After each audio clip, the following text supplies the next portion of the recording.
Muy buenas tardes. Nosotros somos estudiantes de primer semestre de la carrera de Medicina de la Pontificia Universidad Católica del Ecuador, del Paralelo A, y en este video vamos a exponer sobre varios temas relacionados a la materia de morfología. Empezando por el tema de embriología, mi nombre es Juan Hidalgo y les explicaré temas sobre la fecundación, mitosis, meiosis y división celular. Entonces, el desarrollo de un nuevo ser humano comienza en la fecundación, cuando el gameto masculino, el espermatozoide, junto con el gameto femenino, el ovocito, se fusionan y dan origen al cigoto. Pero antes, estos gametos derivan de células germinales pluripotenciales que van a pasar por un proceso llamado gametogénesis, que van a incluir a la meiosis para disminuir el número cromosómico y la citodiferenciación para su maduración. La fecundación ocurre en la región ampular de la tuba uterina y solo el 1% de los espermatozoides depositados en la vagina van a ingresar al cuello uterino. El viaje puede durar de 30 minutos hasta 6 días porque, tras llegar al istmo, los espermatozoides pierden motilidad y detienen su migración. En la ovulación, los espermatozoides recuperan motilidad gracias a la presencia de quimioatrayentes. Los espermatozoides no pueden fecundar al ovocito sin antes experimentar la capacitación y la reacción acrosómica. La capacitación es un proceso de acondicionamiento que dura alrededor de 7 horas y ocurre en la tuba uterina. Supone de interacciones epiteliales entre el espermatozoide y la superficie de la mucosa de la tuba. La reacción acrosómica ocurre tras la unión de la zona pelúcida inducida por las proteínas de la zona, y esta reacción culmina con la liberación de enzimas necesarias para la penetración de la zona pelúcida. Las fases de la fecundación. La primera será la penetración de la corona radiada, que entre los 200 a 300 millones de espermatozoides, solamente 300 y 500 llegan al sitio de fecundación, donde solo uno logra fecundar. La segunda fase es la penetración de la zona pelúcida, que ésta está cubierta por glucoproteínas que circundan al óvulo, donde la unión y la reacción acrosómica son mediadas por el ligando ZP3. La liberación de enzima de la acrosina permite la penetración de la zona pelúcida. La permeabilidad de la zona se modifica cuando la cabeza del espermatozoide está en contacto con la membrana plasmática del ovocito. Este contacto libera enzimas lisosómicas que alteran las propiedades de la zona pelúcida para evitar la penetración de otros espermatozoides.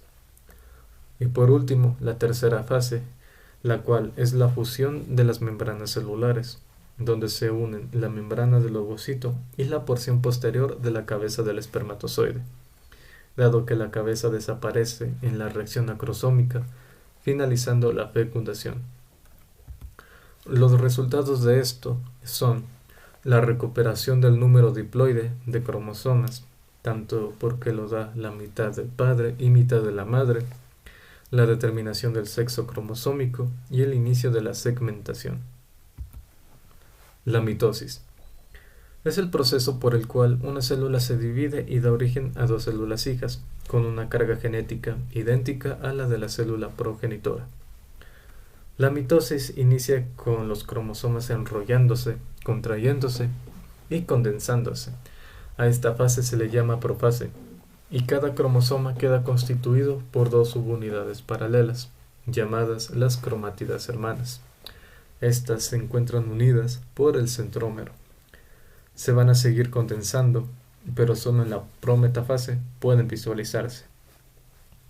En la metafase, los cromosomas se alinean en el plano ecuatorial.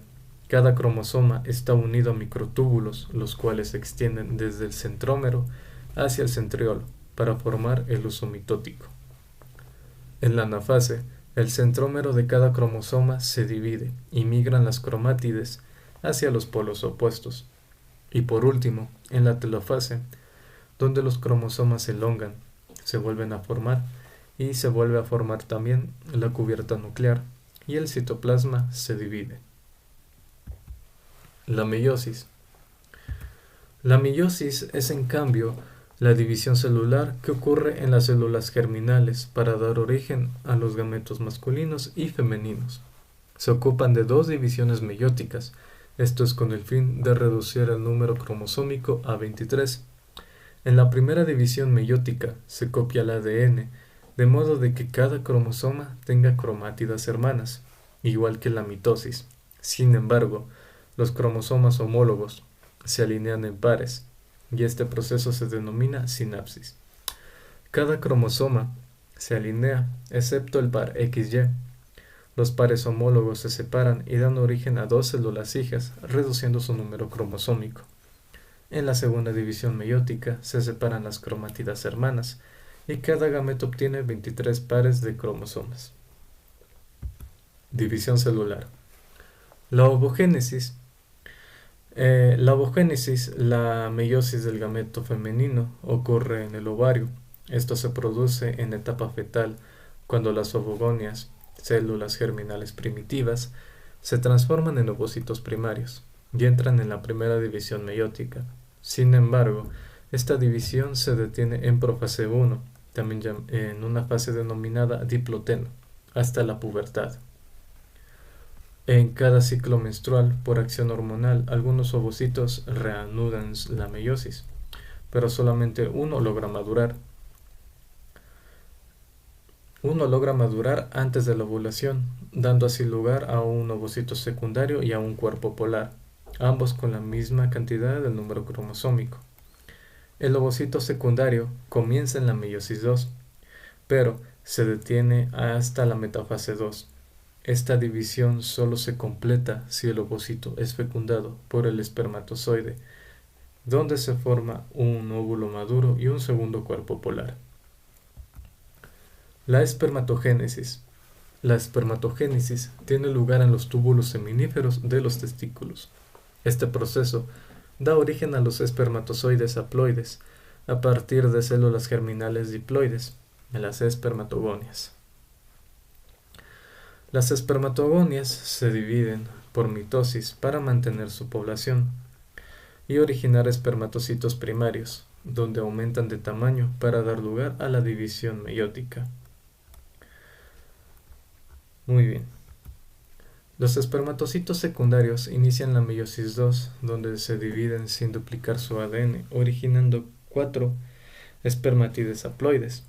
Y estas espermátidas se van a diferenciar estructuralmente para formar espermatozoides maduros. Muchas gracias.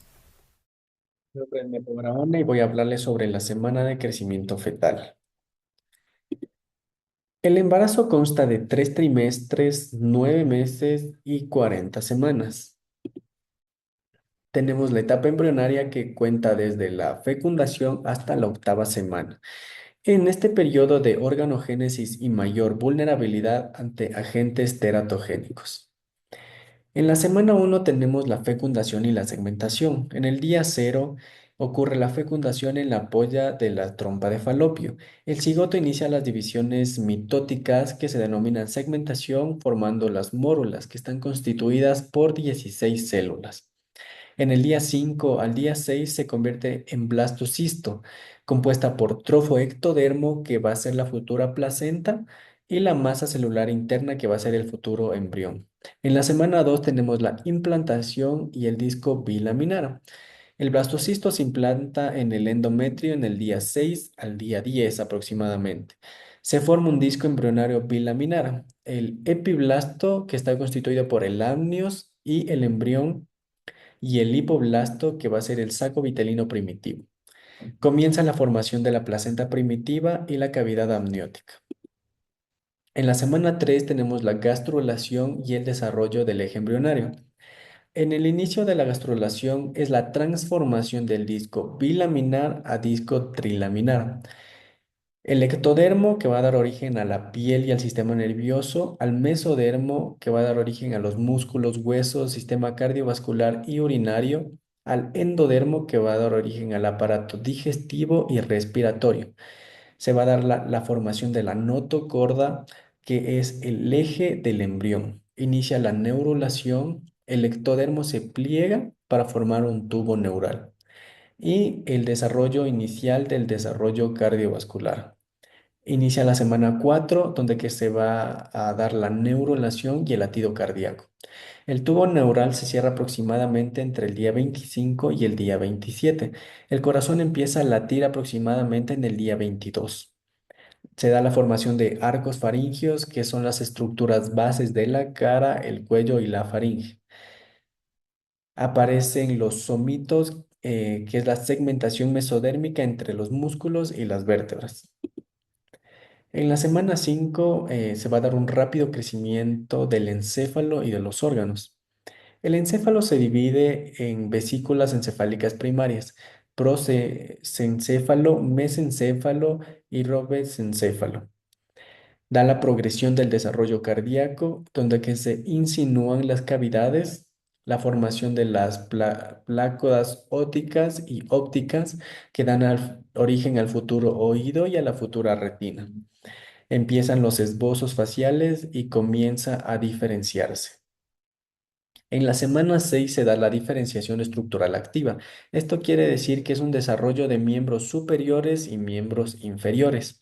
Se inician los movimientos espontáneos, pero aún no son perceptibles por la madre. Se desarrollan estructuras internas como los intestinos, el páncreas, los pulmones y los uréteres. Y se da una progresión en la formación de los tabiques cardíacos. En la semana 7 comienza la individualización corporal, que aparecen las muescas entre los dedos, que es la separación digital, el desarrollo genital interno, que es la diferenciación gonadal incipiente. Se da la formación de los ojos, orejas externas y los párpados. El encéfalo se expande, la cabeza representa la mayor parte del embrión en esta etapa. Y el hígado produce células sanguíneas donde que se inicia la hematopoiesis. En la semana 8 damos fin a la etapa embrionaria. Se completa la separación de los dedos, se desarrollan los nervios craneales y la musculatura facial. Los órganos principales están esbozados y posicionados. Desaparece la cola embrionaria y el embrión mide entre 2 y 2,5 centímetros y tiene ya una forma humana definida. A partir de aquí pasa a denominarse feto, que va a dar inicio a la etapa fetal. La etapa fetal comienza desde la semana 9 hasta la semana 40 o hasta el nacimiento.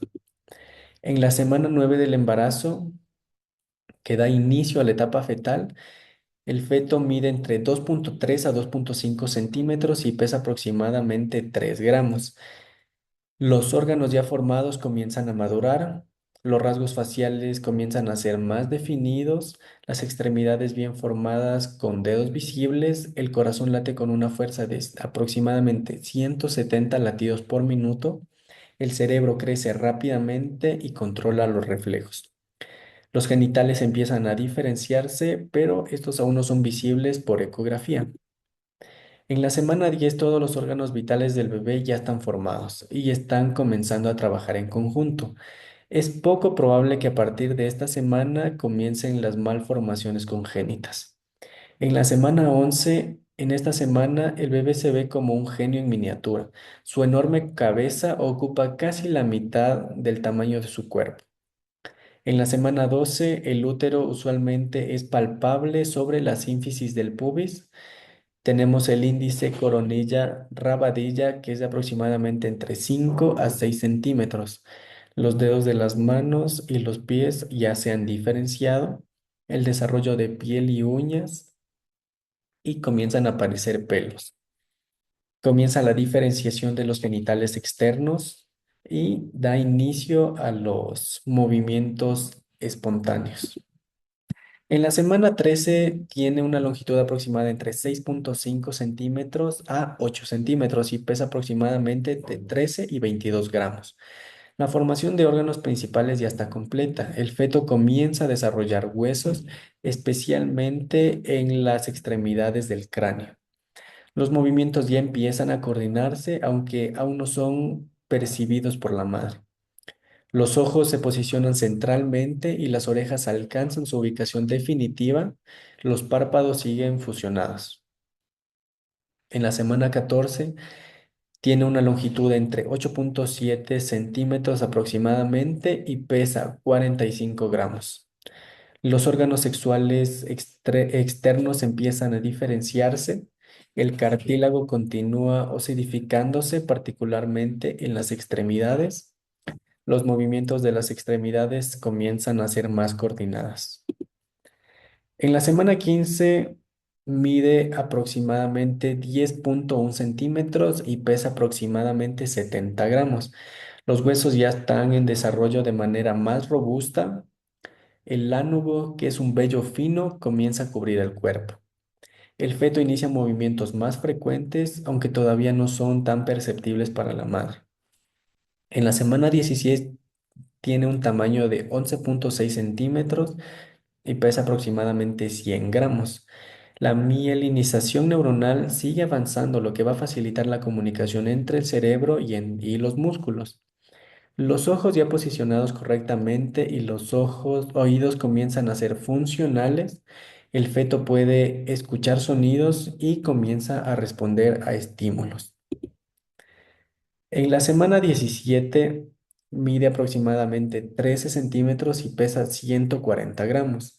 Se intensifica el desarrollo de los músculos y de la grasa subcutánea, que sigue formando la capa protectora de la piel. El feto empieza a mostrar movimientos más coordinados y frecuentes, aunque no son perceptibles para la madre. En la semana número 18 mide aproximadamente entre 14.2 centímetros y pesa aproximadamente 190 gramos. El feto ya puede oír sonidos provenientes desde el exterior, como la voz de la madre u otros ruidos internos. Los huesos continúan fortaleciéndose y el feto ya tiene las capacidades de movimiento más visibles en las ecografías. En la semana número 19 mide aproximadamente 15.3 centímetros y pesa aproximadamente 240 gramos. La piel del feto sigue desarrollándose y se forma una capa de grasa que le proporciona aislamiento térmico. El feto ya tiene capacidad para tragar líquido amniótico, lo que le va a ayudar a la maduración de su tracto digestivo. En la semana número 20 tiene una longitud de 16.4 centímetros aproximadamente y pesa 300 gramos.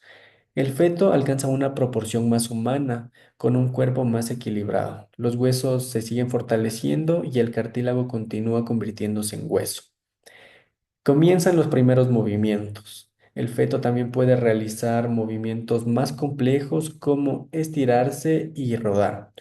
El feto traga más líquido amniótico, lo cual es esencial para el desarrollo de los riñones y el sistema digestivo. En la semana número 21 mide aproximadamente 16.4 y pesa 300 gramos. El feto está adquiriendo proporciones más humanas con extremidades y torso más proporcionado, y los huesos del feto se siguen fortaleciendo. A partir de esta semana, la madre suele comenzar a percibir los movimientos fetales que son más fuertes y son más coordinados. En la semana número 22, mide entre 27.8 centímetros y 29 centímetros y pesa 430 gramos aproximadamente. El feto sigue creciendo rápidamente en tamaño y en peso. La piel continúa desarrollándose, aunque sigue siendo muy delgada y transparente. Los primeros mechones de cabello, que se denominan lánugo, comienzan a crecer. Aunque los pulmones aún no están completamente desarrollados, el feto empieza a realizar movimientos respiratorios, aunque no existe todavía un intercambio de gases. Los intestinos siguen madurando y el feto puede comenzar a ingerir y a procesar más líquido amniótico. En la semana número 23 mide aproximadamente 28.9 centímetros y pesa 500 gramos. El sistema nervioso sigue desarrollándose y el feto puede empezar a responder a estímulos táctiles más complejos, como presión en el abdomen materno. Los movimientos se intensifican y el feto puede patear y golpear las paredes uterinas con mayor fuerza. La piel sigue siendo translúcida, pero el feto empieza a acumular una capa delgada de grasa subcutánea que ayuda a la regulación de su temperatura corporal. En la semana número 24 mide aproximadamente 30 centímetros y pesa 600 gramos aproximadamente.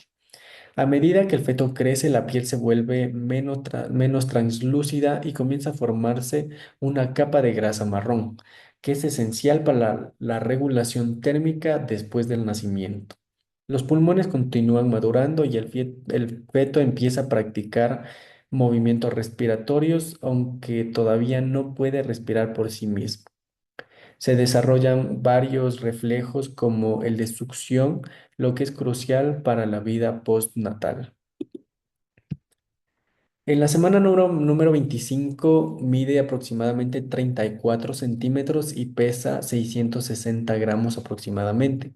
La piel del feto es ahora más opaca y sigue ganando grasa subcutánea. Los pulmones se desarrollan lentamente, aunque no tienen suficiente capacidad para funcionar sin la asistencia.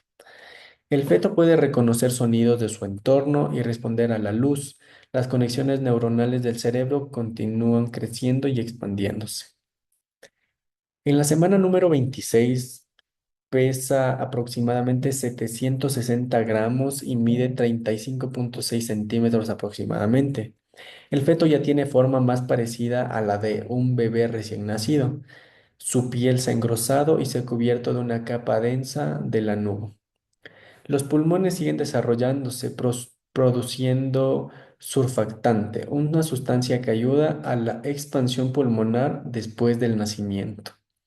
Los movimientos del feto son más coordinados y funcionales, y la madre puede sentir una patada o un movimiento con mayor facilidad y de forma más clara.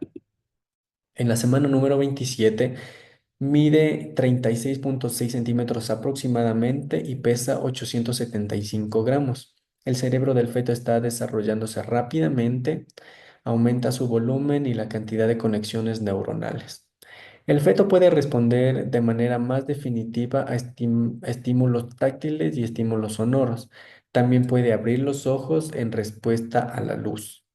El reflejo de succión se intensifica y el feto ya está practicando este reflejo para su nutrición postnatal. En la semana número 28, la longitud es de 37,6 centímetros y pesa aproximadamente 1 kilogramo. El feto es ahora viable en caso de un parto prematuro, aunque no necesita cuidados intensivos debido a que sus pulmones y otros órganos aún no están completamente maduros. Los ojos están completamente formados y el feto responde a cambios de la luz en el útero. Comienza a recibir anticuerpos de la madre, fortaleciendo su sistema inmunológico. En la semana número 29 mide aproximadamente 38,6 centímetros y pesa 1.150 gramos. El feto sigue aumentando su peso rápidamente, acumulando grasa subcutánea, lo que ayuda a regular la temperatura corporal después del nacimiento. El feto continúa mejorando la fuerza de sus músculos y la coordinación de sus movimientos. En la semana número 30 mide aproximadamente 39,9 centímetros y pesa 1.300 gramos. Los pulmones siguen madurando y el sistema nervioso continúa desarrollándose. Los movimientos del feto se hacen más frecuentes y vigorosos, y a menudo la madre experimenta patadas aún más fuertes y más coordinadas. En la semana número 31 mide 41 centímetros y pesa 1.500 gramos. El feto sigue ganando peso y su piel se vuelve más opaca. Las uñas de los pies y de las manos están completamente formadas. El cerebro se sigue desarrollando a gran velocidad y las conexiones neuronales comienzan a expandirse. En la semana número 32 mide aproximadamente 42,4 centímetros y pesa 1.700 gramos. La grasa subcutánea sigue acumulándose, ayudando a proteger al feto del frío después del nacimiento. Los huesos se siguen desarrollando y se siguen fortaleciendo. Aunque los pulmones continúan madurando, el feto aún no puede respirar por sí mismo fuera del útero.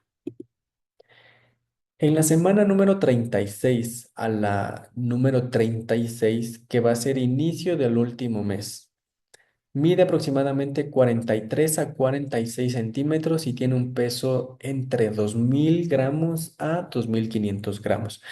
El feto está ganando peso rápidamente, desarrollando la capa de grasa subcutánea que le permitirá mantener la temperatura corporal. Los pulmones siguen madurando y el sistema inmunológico del bebé también mejora al recibir más anticuerpos de la madre. En la semana número 37 o a la semana 40 empieza la preparación para el nacimiento. Tiene una longitud de entre 41 en- a 51 centímetros y pesa entre 2.500 a 3.500 gramos. El bebé está completamente formado y listo para nacer. La grasa subcutánea sigue acumulándose, lo que le da lugar a una apariencia más rellena. Los pulmones y otros órganos están completamente desarrollados y el bebé tiene la capacidad de respirar por sí mismo al nacer. El bebé se posiciona su cabeza hacia abajo en posición para el parto y las contracciones uterinas preparan al cuerpo materno para el trabajo de parto. Muchas gracias.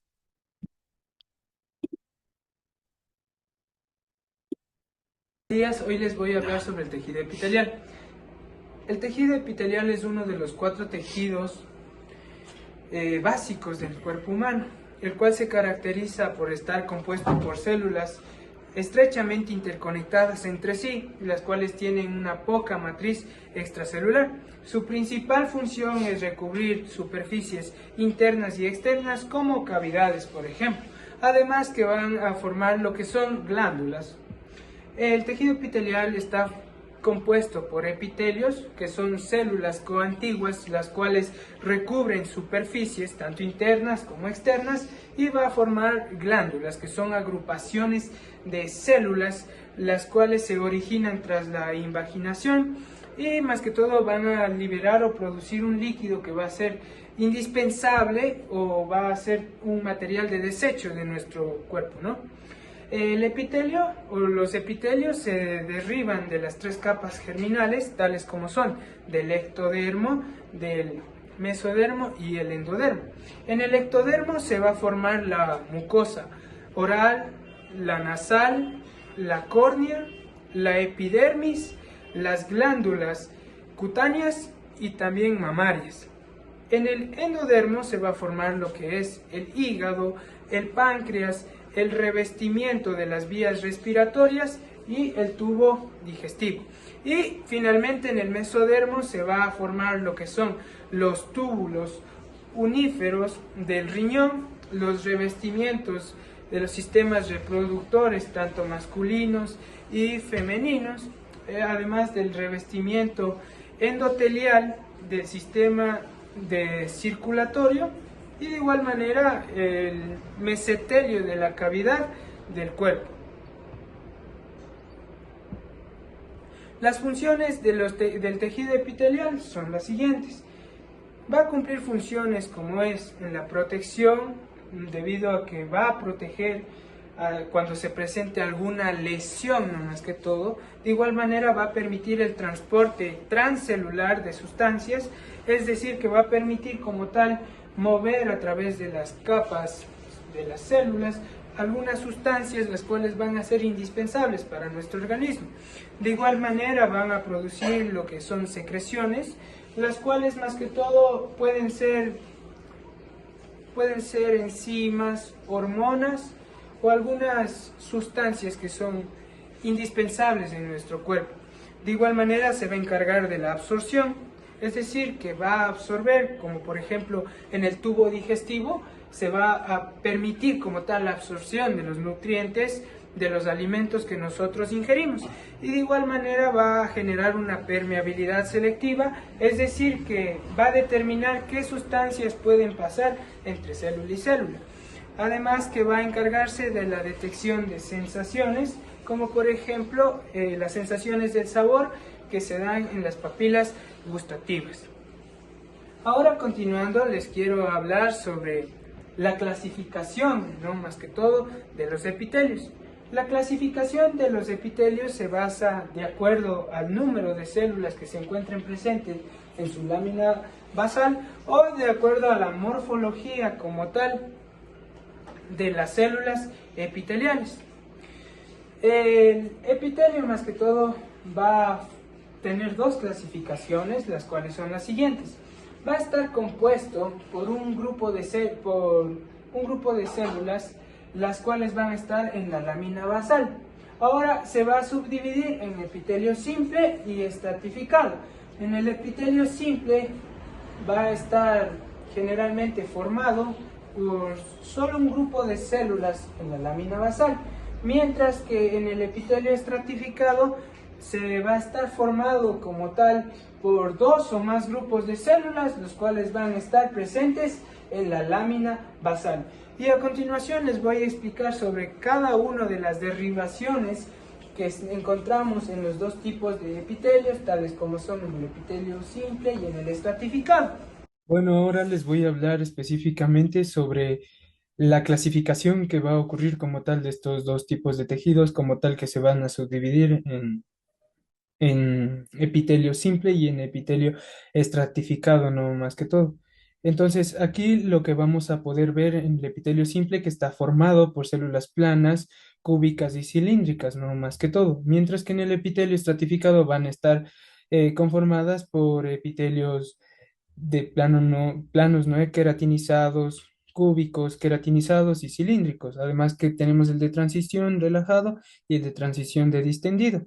Entonces, ahora les voy a hablar sobre las ramificaciones o de los tipos que abarcan como tal el epitelio simple, que va a estar formado por un solo grupo de células y va a estar formado primeramente por el epitelio plano simple, el cual está formado por células planas no más que todo y va a recubrir los alvéolos pulmonares y la capa parietal de la cápsula de Wolman.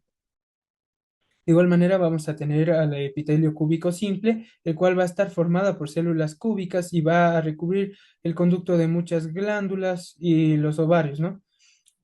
Otra ramificación que se produce de este tipo de epitelio es el epitelio cilíndrico simple, que está conformado por células cilíndricas, las cuales van a dar el revestimiento de ovioductos, conductos deferentes del testículo y el útero. Y por último vamos a tener el pseudoestratificado, ¿no? Más que todo, que son las células superficiales, ¿no? Que se encuentran ahí de forma superficial y son cilíndricas. Y va a recubrir literalmente la mayor parte de la tráquea, los bronquios primarios y el epidídimo. Ahora la ramificación del epitelio estratificado es el siguiente. Está constituido por el epitelio plano estratificado no queratinizado, el cual contiene células planas con núcleos que revisten como tal la boca, la epiglotis, el esófago, las cuerdas bucales. De igual manera vamos a tener al plano estratificado queratinizado, el que va a tener presencia de queratina. Entonces va a estar compuesto por células planas sin núcleo y va a constituir la epidermis. Tenemos de igual manera otra ramificación, lo cual es el epitelio cúbico estratificado, el cual más que todo va a tener células cúbicas y va a revestir conductos de las glándulas sudoríparas. Y tenemos por último al cilíndrico estratificado, el cual más que todo va a estar compuesto por células cilíndricas, no más que todo, y va a, como tal, va a recubrir grandes conductos excretores. Por último, tenemos al de transición, que es una subramificación, el cual más que todo está formado por dos partes. Tiene una cúpula o células que se forman como en tipo cúpula y va a ser esta parte relajada y tiene células planas, los cuales más que todos van a ser distendidos. Estas van a recubrir como tal las vías uterinas desde los cálices renales hasta la uretra. Bueno, a continuación les dejo aquí una muestra de las placas histológicas que se pueden ver aquí de esta manera como tal unos ejemplos. Como todos sabemos, las células epiteliales van a tener una polaridad, una funcionalidad y una estructura. Entonces, van a tener como tal dominios o regiones, las cuales van a ser la región apical y la región laterobasal. La región apical es el dominio apical, representa como tal la superficie libre de las células epiteliales y no tiene como tal uniones intercelulares. Por lo general puede tener tres estructuras, las cuales son microvellosidad de cilios y los esterocilios. ¿Y qué es cada uno de ellos, lo que compone? Pues las microvellosidades son proyecciones digiformes, es decir, que tienen como forma de dígito, que aumentan el área de absorción. Por ejemplo, en el intestino delgado, en los riñones y en los lóbulos. Tiene una movilidad dinámica de igual manera. Ahora, los cilios. Como todos nosotros sabemos, los esterocilios son prolongaciones largas y flexibles, no móviles, las cuales facilitan como tal la absorción o la detención de estímulos. Esto se les puede encontrar más que todo en el epidídimo y en el oído interno. De igual manera tenemos a los cilios, los cuales son prolongaciones móviles o inmóviles que transportan sustancias o detectan señales. Por ejemplo, estos están en las vías respiratorias y en el aparato reproductor más que todo. Como dije, eh, el tejido epitelial va a constituir glándulas, las cuales más que todo se van a clasificar en dos categorías, las cuales pueden ser endocrinas y exócrinas. Como tal, las glándulas son más que todo estructuras formadas por las células epiteliales, las cuales van a constituir diversas funciones en nuestro organismo. Las glándulas exócrinas, su producto de secreción se envía a la superficie epitelial externa, mientras que en las glándulas endocrinas se van a secretar sus productos al tejido conjuntivo circundante, donde van a acceder a la sangre o a los vasos linfáticos. Entonces, como un resumen, en las exócrinas se va a liberar su producto al exterior o a cavidades internas mediante conductos, mientras que en las endocrinas se liberan su producto al torrente sanguíneo. Bueno, buenas tardes. Esa es mi parte del proyecto. Y ya me tocó la parte 4, que son los tejidos del cuerpo. Como primer tejido tenemos el tejido nervioso. Este tejido, su función nos permite la comunicación rápida entre las diferentes partes del cuerpo mediante estímulos eléctricos. Sus células principales son las neuronas, las que transmiten señales eléctricas y están formadas por partes como las dendritas, el axón y el soma. Además de que aquí intervienen dos sustancias químicas fundamentales, que son las excitadoras y las inhibidoras. Las excitadoras son la serotonina, la glutamina y el ácido rico. Y las inhibidoras son las GABA y la glicina. Están ubicadas en el cerebro, en la médula espinal y en los nervios periféricos de todo el cuerpo. Y su importancia tiene una gran importancia, ya que esta controla funciones voluntarias como involuntarias, como el pensamiento, la respiración y los latidos del corazón. Aquí tenemos una foto de el sistema nervioso. Yo elegí las neuronas, ya que es lo más importante para mí. El cuerpo celular, el núcleo, los axónicos, el soma que no se ve y las dendritas. Aquí tenemos el tejido sanguíneo. Tiene funciones de transportar oxígeno, dióxido de carbono, nutrientes y para eliminar los desechos. Participa en la defensa inmunológica y en la cascada de coagulación. Tiene 3 células: eritrocitos, linfocitos y las plaquetas. Los eritrocitos son los que llevan oxígeno gracias a la hemoglobina y llevan oxígeno a los diferentes tejidos del cuerpo. Los blancos son los que luchan contra infecciones, bacterias, etcétera, etcétera. Y las plaquetas son las que intervienen en la cascada de coagulación. También tenemos la matriz extracelular, que en sí es un plasma que está compuesto por agua, proteínas, hormonas y nutrientes. Y aquí quiero hacer un paréntesis, ya que no es lo mismo el plasma que la sangre, ya que el plasma es un componente de la sangre, que además lo que le falta a la sangre, las células sanguíneas, o sea, es una unión entre el plasma y células sanguíneas para que se dé la sangre. Y su tipo de tejido es conectivo especializado, aunque sea líquido, y su ubicación es dentro del sistema cardiovascular. Ejemplo, arterias, vénulas, venas, capilares, etc. Aquí tenemos el tejido sanguíneo. glóbulos blancos, las plaquetas, glóbulos rojos, en sí las células sanguíneas. Aquí tenemos el tejido óseo, que es el que da soporte y permite el movimiento junto con los músculos. Protege órganos vitales como por ejemplo el cráneo, que protege al cerebro. Almacena calcio y fósforo para nuevo hueso. Y produce células sanguíneas en la célula, la hematopoiesis, que en sí empieza en nosotros en en el cuarto mes de embriología. Y sus células son osteoblastos, osteocitos y osteoclastos.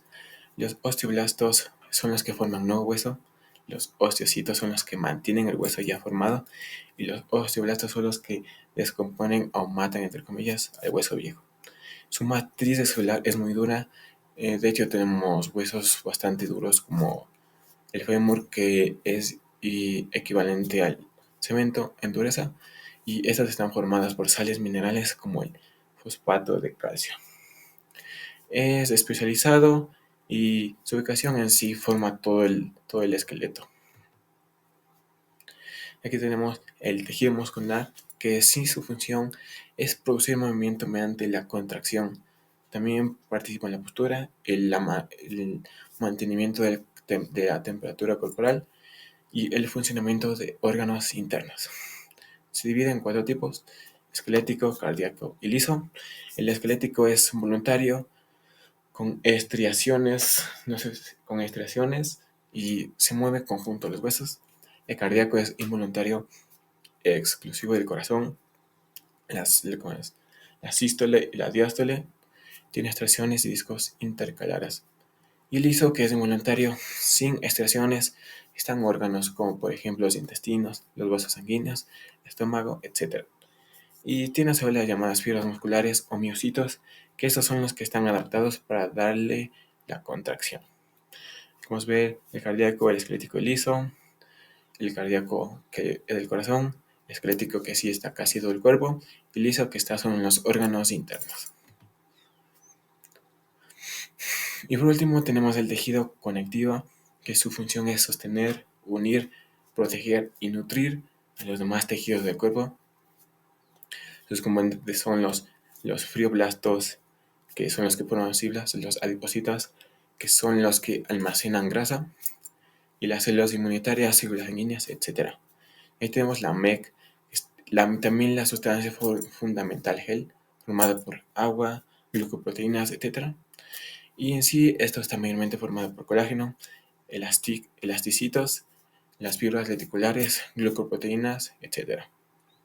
Y aquí tenemos sus tipos: el laxo, el denso y el cartílago. El laxo, que es el que en sí rellena los espacios, rodea los vasos y nervios. El denso, que es el que forma tendones y ligamentos, y es el más fibroso, ya que necesita ser fuerte, por así decirlo, ya que los tendones y las articulaciones son los que más fuerza hacen en nuestro cuerpo. Y el especializado: cartílago, hueso, sangre y tejido adiposo. Además que este es el más abundante en todo nuestro cuerpo y está en casi todos los órganos. Y a continuación iría mi compañero. Saludos cordiales, soy Cristian Bastías, estudiante de medicina, y en esta ocasión vamos a presentar lo que es la cascada de coagulación y los factores de coagulación. En este caso vamos a ver cómo una herida se repara, cómo el cuerpo actúa con los diferentes factores de coagulación en la cascada de coagulación para que nuevamente pueda ser tejido nuevo. ¿Ya? En este caso podemos ver aquí una herida y cómo el cuerpo va a actuar en este caso para curar esta herida con los factores y la cascada de coagulación.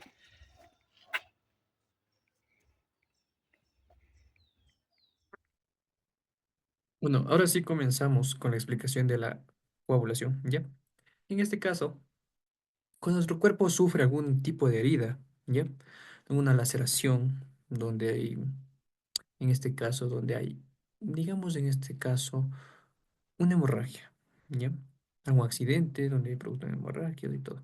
En este caso, aquí entra la coagulación, para sanar cualquier tipo de herida, ¿ya?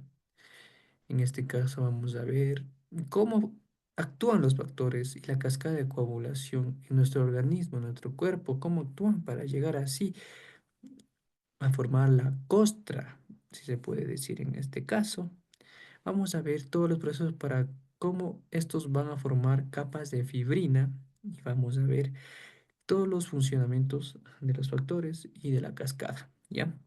Comencemos desde lo más básico que sería en este caso, ¿qué es la coagulación? ¿Ya? La coagulación sanguínea es el proceso por el cual vamos a ver que la sangre líquida se transforma en una masa semisólida, formando un coágulo. Este coágulo va a obtener hebras de fibrina para detener así la hemorragia. Cuando hay una lesión de un vaso, una laceración, como dije, alguna caída, alguna laceración ahí, todos en nuestra vida hemos pasado por una lesión o accidente, una herida, donde puede haber una ruptura de un vaso y así puede ver cómo sale la sangre de la herida. Ya, para esto sirve la coagulación. Como podemos darnos cuenta que la coagulación dentro de nuestro cuerpo siempre va a ser líquido, siempre va a ser líquido. ¿Ya? En este caso, ¿qué va a pasar? Que cuando la sangre no está en nuestro organismo y se extrae del cuerpo, se espesa y se forma como un tipo gel. Eventualmente este gel se parece al líquido color cetrino llamado suero, ya en este caso va a ser como parecido al suero, ya que simplemente es plasma, en este caso va a ser el plasma, sin las proteínas de coagulación. Este gel se va a denominar coágulo, ya que simplemente va a ser que posteriormente va a constituir lo que son las capas de fibrina y así van a poder detener la hemorragia, ¿ya? Nuestro cuerpo va a pasar por una serie de reacciones químicas que culminan en la formación de hebras de fibrina. Si la sangre se coagula muy fácilmente, el resultado puede ser una trombosis, ¿ya? En este caso, vamos a ver cómo son, en este caso, los factores de coagulación. No, primeramente, sí, los factores de coagulación, primeramente, ya. Los factores de coagulación en este caso van a estar constituidos principalmente o van a ser fundamentales para que se lleve a cabo el proceso de la cascada de coagulación, ¿ya?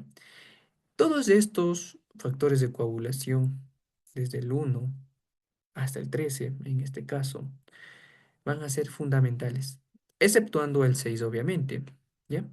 En este caso, vamos a ver rápidamente que hay del 1 al 13 y cada uno va a tener su nombre.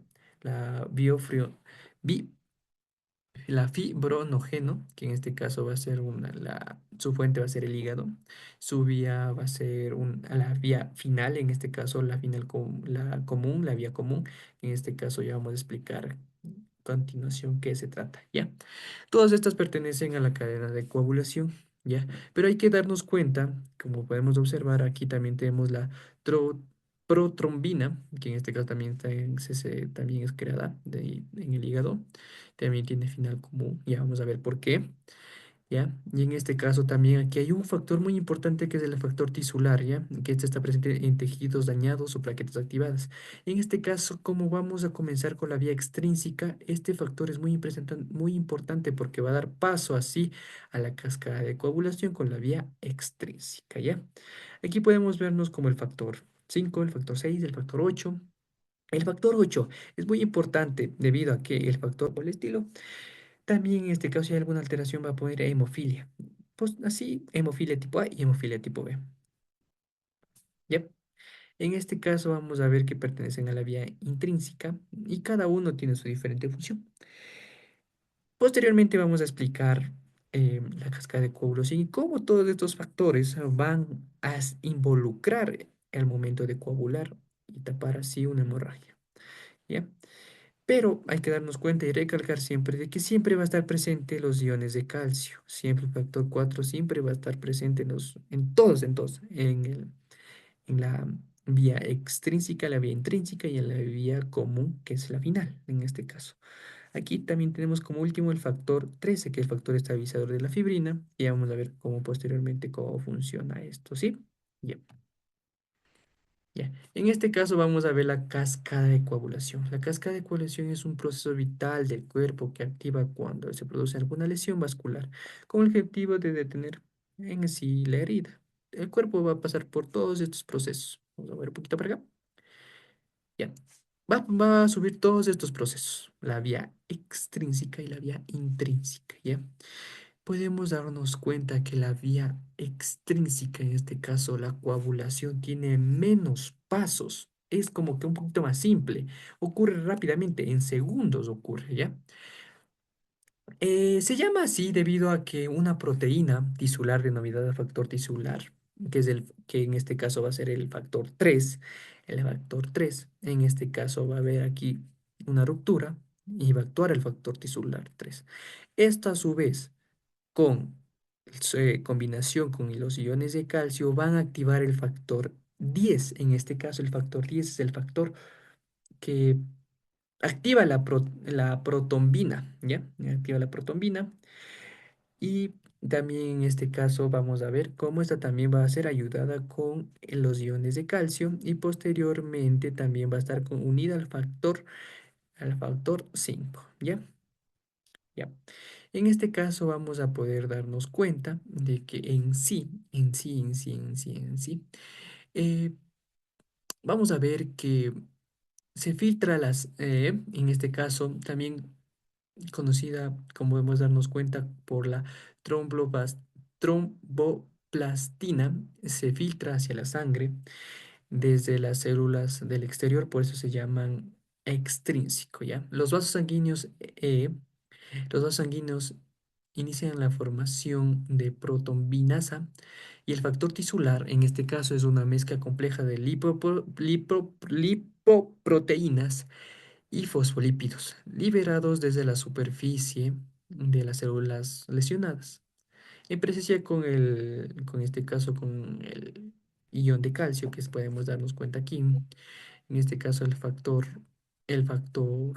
X de coagulación va a ser muy importante, muy importante.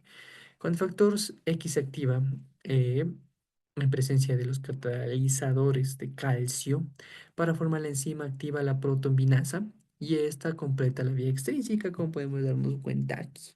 La protombinasa. Las dos se van a ir a la protombinasa, pero vamos a ir poco a poco. Ahora, en cambio, la vía intrínseca, perdón, es la vía un poco más compleja. Ocurre más lento y dura en minutos, varios minutos dura. Se llama así porque sus activadores están en contacto directo con la sangre o contenidos dentro. Por eso que se llama intrínseca, ¿ya? En este caso podemos ver aquí las células endoteliales dañadas que exponen las fibras de colágeno. Aquí, por ejemplo, vamos a ver como una lesión tisular, ¿ya? Las células endoteliales se hacen rugosas o se lesionan. La sangre puede entrar en contacto con las fibras de colágeno. Aquí están las fibras de colágeno. Ya, en el tejido conectivo alrededor del endotelio del vaso sanguíneo. Además, el traumatismo de las células endoteliales lesiona las plaquetas, lo cual resulta en la liberación de fosfolípidos plaquetarios. Como podemos ver aquí, fosfolípidos plaquetarios. Fosfolípidos plaquetarios. Todo esto unido en este caso, al factor que va a activar el factor, en este caso el factor 12, unido con los catalizadores de iones de calcio, van a activar en sí el factor 10 nuevamente.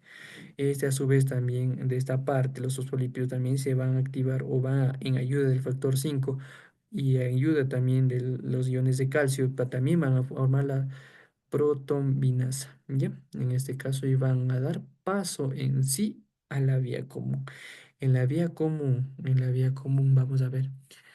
La formación de la protombinasa marca el inicio de la vía común, como ya lo habíamos dicho.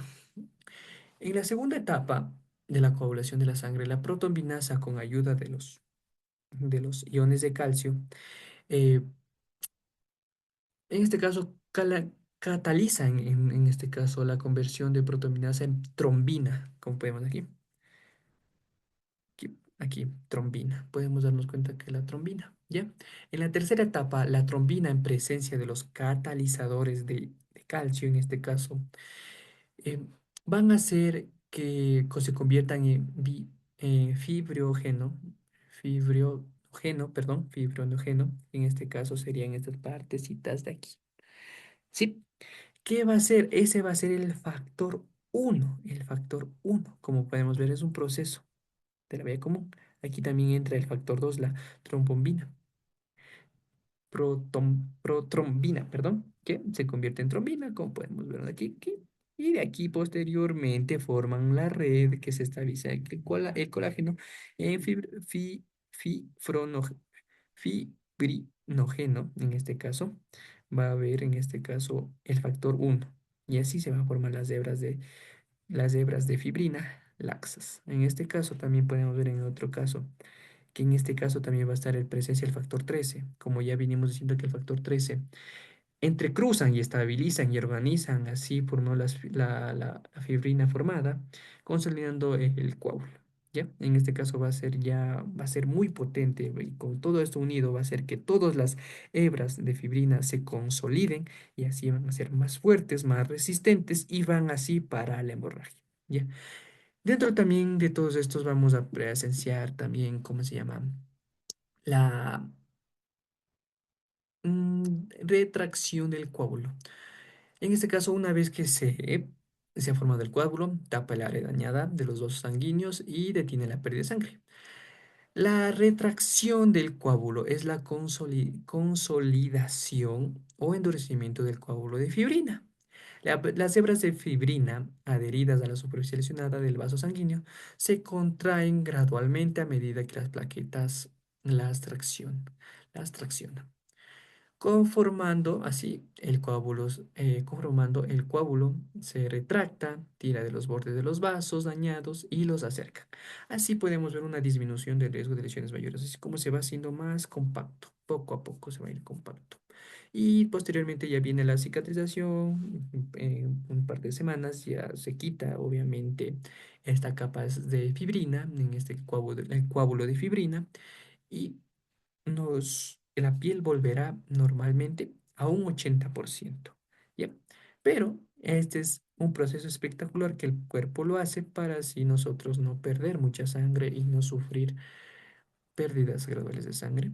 Y también existen otros factores que también ayudan, también por ejemplo, el sistema inmune, que en este caso también viaja también a las heridas, en este caso con ayuda de neutrófilos van en este caso a ver que no ingrese ningún agente externo, algún agente patógeno en este caso, no ingrese y no pueda haber una infección, ¿ya? Eso sería por esta parte. Todo este proceso es muy importante y gracias por su atención. Esto sería todo de nuestra parte.